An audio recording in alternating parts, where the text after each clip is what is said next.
Hey there, friends. Welcome back to Hawkeye Speaks. Happy 2024. Hope you're all doing well today. Let's talk about the climate, the sea change. Well, what else should we talk about? Geez, it's kind of the big topic, I think. And there's some things that we need to discuss, friends, because it's not looking good. It's not looking good. It's just not looking good, friends. If we follow the trajectory, if we look at the signs, if we read the signs of the times, wow. Where's the congruency? Where's the collaboration? Where's the people coming together for the unified purpose? Well, I think that it is, in a way, it is what some people think that they're doing by digging into their opinions about what's going on.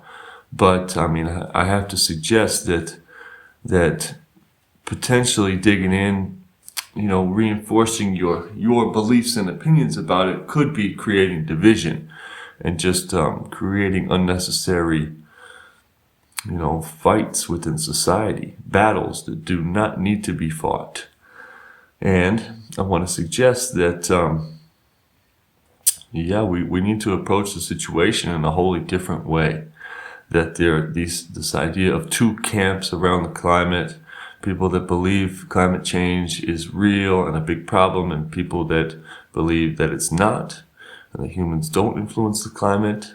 I want to suggest that both of these two camps are not working in the service of humanity at all. They're working in the service of globalist, technocratic oligarchs who want to basically rule the world and own everything for themselves.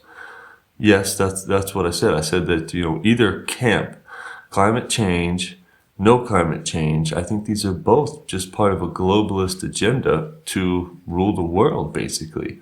Please consider that there is also another platform that anyone and everyone could take, which is, I want to refer to as ecology or ecological stability.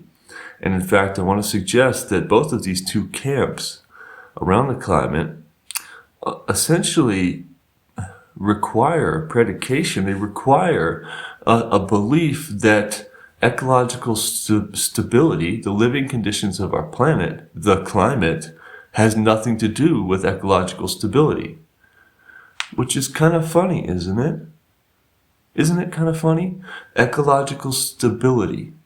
Well, you can't even call it that. You can that is what the climate refers to, but it even just to call it that refers to the fact that it's maintained by ecological systems, right? But that's what I'm saying. That's what must be excluded in either camp. That carbon in the atmosphere regulates the temperature of the earth, and we're experiencing this blast, this boost of carbon that's having catastrophic effects. Okay, that entire type of thinking, like I say, it kind of necessitates excluding ecology, ecological stability, and also, of course, the Gaia theory. This is what the Gaia theory was about. The Gaia theory is not an idea that the earth is a goddess, a living, breathing, feeling entity. Well, it may be necessary that you employ some of your emotional and feeling, abilities yourself. But the point of the Gaia theory was to say that it's a biological system. It's systems and systems that create a living system. Okay, that ecological stability comes from ecology. This is what Gaia theory is all about. And it's also what more modern theories, such as the soil carbon sponge, are speaking of. That clearly scientifically delineate the role of carbon matrix, soil, living matrix, the covering of our earth, and the health of ecosystems, wetlands, forests, you name it, as the primary regulatory feature of environments. So yeah, I think we got a bit of a problem on our hands, friends. And we have a real lack of people that are willing to stand up and challenge And I guess that's what I want to advocate for. I want to advocate for anyone and everyone to stand up and challenge both sides, both of these two camps, to call them out as being part of the globalist agenda, and to do so with kindness and compassion and humility, to understand that the complexity of living systems is just that. It's complexity. And it takes a buildup of the foundation of knowledge to understand how these systems work. It's not that complicated. I mean, it's understanding what ecological stability is that's provided through biological diversity and the redundancy in natural systems. It's not super duper complicated, but it is something that we were not necessarily taught in school or through culture. Okay, these are skills that we must learn. So I want to talk just a little bit about these physical parameters of the environment. Okay, and to me, there's no reason to question the greenhouse gas theory. The idea that carbon in the atmosphere has a warming potential and that it is so clearly explained exactly how it works. Fine. That's fine with me. Okay.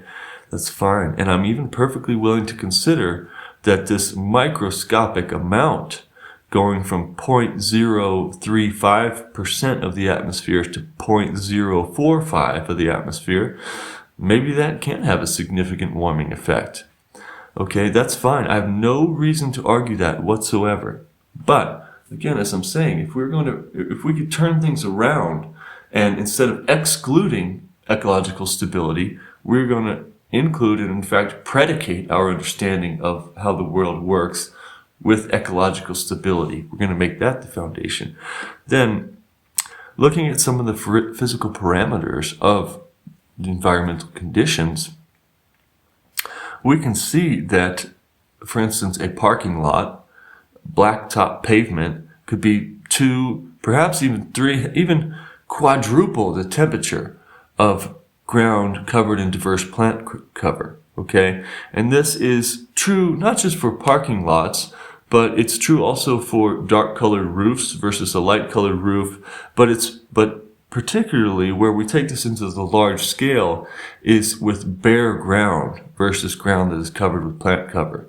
And basically what this is the process of desertification, when we lose diversity of plant species and we lose ecological stability, and then we get bare ground.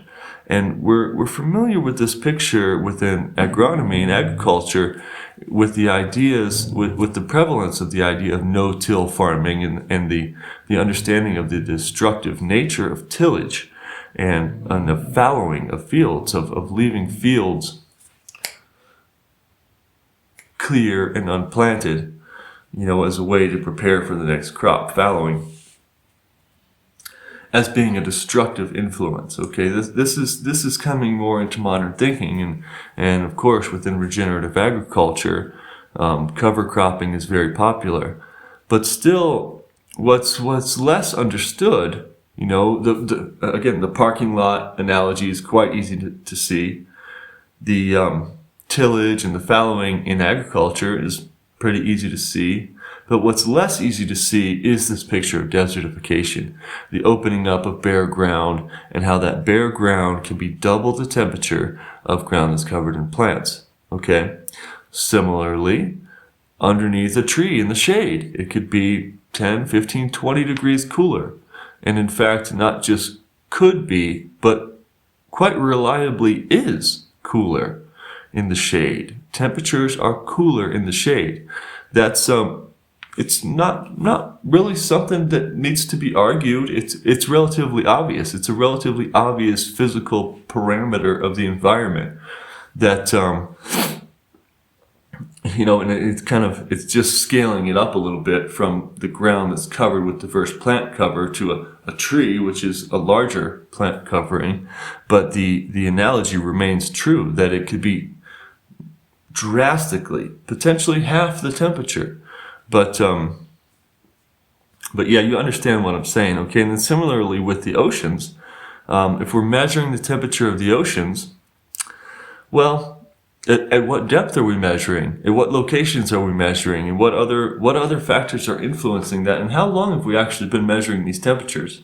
Because I hear, and once again, I don't need to argue this idea that the oceans are soaking up 90 to 95% of the temperature. Okay, I don't have to fight with the science, but I also know that I'm not going to go jump in the ocean in San Francisco basically any time of the year unless I want a cold plunge. And that relative temperature hasn't really changed in the last 30 years that I've been visiting California or Oregon, the Oregon coast. The Pacific Ocean in those regions is quite cold, just as it was 30 years ago. Similarly, up in the North Atlantic, if I do happen to go back to the Northeast and take a swim this summer, I don't think I'm going to be getting into the ocean any earlier in the year. I think it's just about the same. That it's pretty cold up until late June or mid-July, and even within the summertime, the water's still a little chilly, and I don't feel that it's any warmer today than it was 30 years ago. But so that's one physical parameter that we could just analyze ourselves in comparison with the data. But also, it's important to consider that albedo effect, clouds, and algae as well. Large algal patches and microbial mats within seas and oceans have a huge effect, not just on regulating local temperatures, which become the global temperature, but also in regulating ecological stability. And if we're losing algal mats and fungal and bacterial mats, communities of organisms, then we are losing some of the systems that then create the cloud cover. These are regulatory systems, okay? Once again, this is ecological stability. And to me, that comes first, okay? We must predicate our understanding of the climate with ecological stability and not the other way around. The other way around is, I don't know, it's not only a globalist kind of agenda, but it's also kind of a creationist agenda that the earth was just perfect before you went and destroyed it, you silly humans. You're to blame. Well, let's get out of the victim mentality and take some actual responsibility, because yes, humans do influence the environment, and we have the potential to influence it for better, okay, to change the trajectory from degradation to regeneration. We have the ability, all right? So also within these physical parameters of the environment, I guess the last thing I want to touch on, just to keep this pretty short talk this morning about the climate, is the temperature itself. Well, you see the memes, you see the news headlines. 2023 was the hottest year on record, and this is continuing throughout the last several years. But you don't see any recording of the wintertime temperatures, okay? Last year, we had an extremely cold winter, and to me, it was the coldest winter I've experienced in 25 years of living out here. And I don't have a thermostat in the house. I go outside to get the firewood. I go outside to pee also, and to use the outhouse. I mean, I have to plug in the truck to get it to start, the diesel truck in the winter. I mean, I'm kind of... maybe a little bit more connected with the physical parameter of the environment than some people that live in a super creature comforted house with the thermostat and the push button to start the car. You know what I mean? And it's important to make sure that we are tied to information that's coming from observation instead of merely only data. Okay, but anyway. Last winter, extremely cold. This winter, we're in a week now of high of 30 degrees. This is mid-January, and I have in the past years in the past, I've experienced wonderfully warm weather right here in northern Mexico in mid-January and February. Years and years in a row, we've had daytime temperatures that were t-shirt weather. Just beautiful working conditions, and of course it does get cold at night. But there's a big difference in between daytime temperatures of 50 degrees and daytime temperatures of 30 degrees. That's a 20-degree difference. Whereas in the summertime, last summer we had some hot days. There's no doubt about it. But I think we were looking at a temperature of 90 instead of the average of 85. And there was a few days when it got up to 95 instead of 90. That is, of course, a 5-degree difference.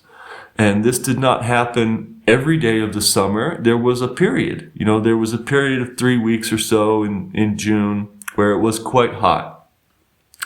And maybe that extended to 4 or 5 weeks, but it certainly was not just a summer of 4 months of blistering hot weather. No, it was actually not that far from the average. But anyway, the point that I'm making is that it's not global warming if it gets more cold in the winter. Okay, that in order for it to be a warming effect, it has to be on average getting warmer in the winter as well. And I've seen the memes and the little commercials of people saying, oh, well, there's no snow yet in Wisconsin, or there's no snow yet in the Alps, so that's proof of global warming. Well, yeah, but I'm looking right outside the window here, and there's a foot of snow on the ground, and it's 5 degrees outside. So, yeah, sorry that argument doesn't exactly work. For it to be a warming effect, it would need to be warmer in general. And I don't see that that's happening. In fact, having such a lower temperature in the winter, 20-degree difference from average compared to the 5-degree difference from average in the summer, would, of course, indicate that it's getting colder. But I don't think that either of those ideas or statements have any value whatsoever, because I believe that the value lies in understanding ecological stability, that we just want to have stable living conditions on the planet, and that if we experience environmental degradation, we're going to see the result of instability. So, yeah, just a few thoughts about the climate, friends. I hope that in 2024 and in the coming years, we will see a rejection of both of the two camps. Climate change doesn't exist. It's a hoax. Humans can't influence the climate. I think that's ridiculous. And global climate change is threatening humans, and it's a giant The entire climate change narrative based on atmospheric carbon is also, yeah, it's a dangerous idea, friends. Thanks for watching Hawkeye Speaks. Like, share, and subscribe if you liked it.